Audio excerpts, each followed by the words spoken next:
Vous suivez le 19h45 sur BB24. Bonsoir et bienvenue dans ce journal. Voici les titres. La pandémie de coronavirus ne freine en rien les consultations prénatales. Le suivi gynécologique des femmes enceintes se poursuit dans les centres de santé. Des mesures sont prises pour préserver la santé de la mère et du fœtus. La diversification énergétique stimule la croissance économique. Tirer son énergie de sources multiples permet d'avoir une énergie abordable et durable. Les énergies renouvelables sont une solution à explorer. On en parle dans ce journal. Les insectes constituent une source majeure de protéines et de lipides. Consommer des insectes serait une solution à la malnutrition. Un ingénieur agronome nous en parle.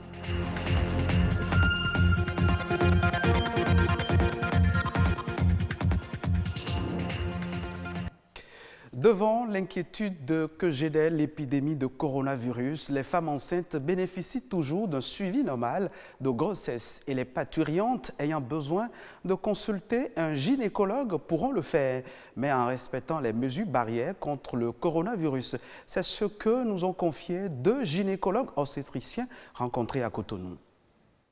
Pour freiner la propagation du coronavirus, c'est le geste le plus simple à adopter. Se laver les mains suffisamment longtemps avec du savon.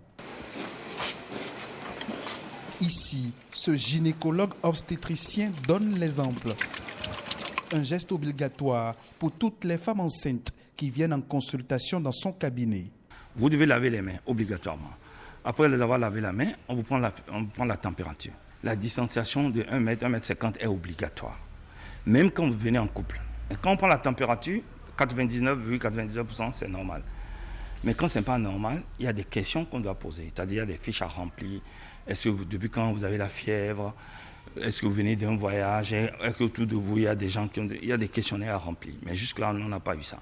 Si dans son cabinet médical, ce professionnel de la santé n'a pas encore enregistré de porteurs du coronavirus, le nombre de patients en consultation a toutefois considérablement baissé de plus de la moitié. Le nombre a beaucoup diminué, je peux dire du tiers. Actuellement, on a à peine le tiers de ce que nous avons l'habitude d'avoir. Les accouchements n'ont pas changé, les interventions n'ont pas changé, mais au niveau des consultations, ça a beaucoup diminué. Conséquence, le suivi des femmes enceintes est au ralenti. Le cabinet fonctionne désormais au rythme imposé par le coronavirus. Ziad est aussi gynécologue. Plus aucune patiente ne peut venir se faire consulter chez lui sans porter son masque de protection. Puisqu'il faut veiller à la bonne santé des futures mères, il prend plus de précautions. Avant tout examen, on va se laver les mains ou on va utiliser le gel hydroalcoolique, mais en général, moi, je préfère les laver. Donc, on va faire notre consultation. À la fin de l'examen, ça va être pareil. Si on utilise, par exemple, l'échographe, on va faire une stérile systématiquement comme c'est demandé. Encore plus maintenant avec le Covid, on va essayer de désinfecter en fait les sondes d'échographie pour ne pas avoir à les utiliser avec une patiente suivante en fait.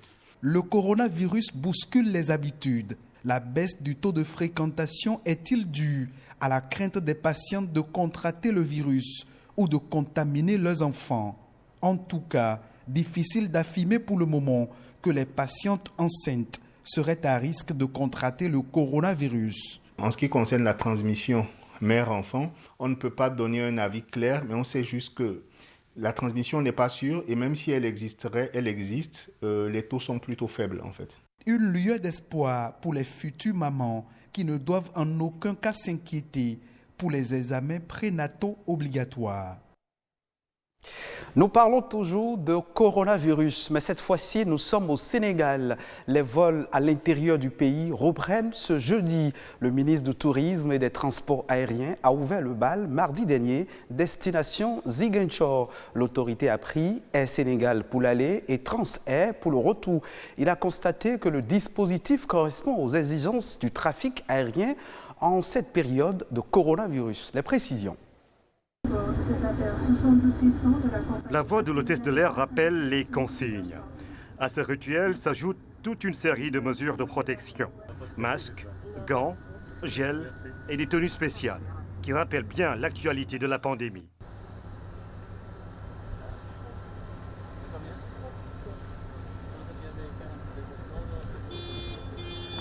À bord, le ministre du Tourisme et des Transports aériens, le directeur général d'Air Sénégal et une dizaine de passagers pour cet appareil qui prend 72 personnes. «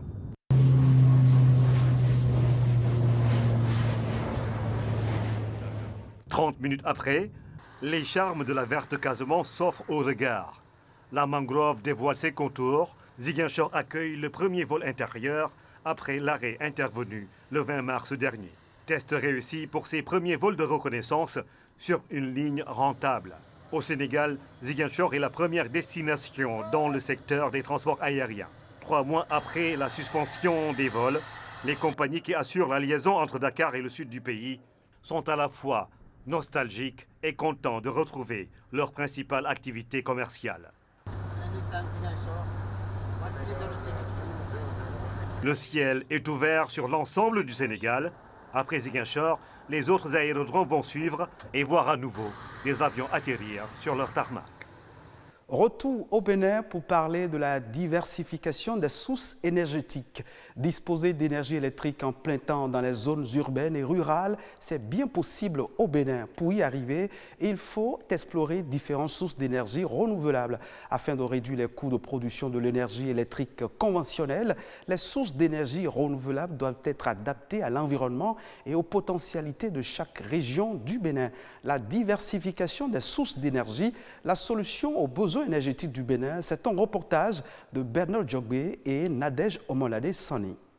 Malgré les nombreux investissements dans le secteur de l'énergie au Bénin, la population, notamment celle située dans les zones rurales, peine encore à disposer d'une bonne fourniture en énergie électrique et de cuisson des aliments. La diversification des sources d'énergie en fonction des besoins et de la disponibilité de la matière, surtout en énergie renouvelable, est aujourd'hui l'alternative pour résoudre le problème. Dans les régions septentrionales du pays, où la demande en bois énergie est forte et le couvert végétal amoindri, le biogaz serait la solution.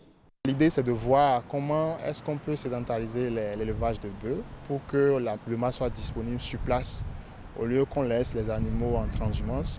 Lorsqu'on regroupe les gens pour l'élevage de bœufs, on a une grande production de déchets de bœufs et ces bousses de vache peuvent être utilisées pour pouvoir produire au moyen d'un biodigesteur du biogaz qui peut servir à la cuisson des aliments dans cette zone du Bénin. La production de biogaz n'est pas utile que pour la cuisson des aliments dans les ménages.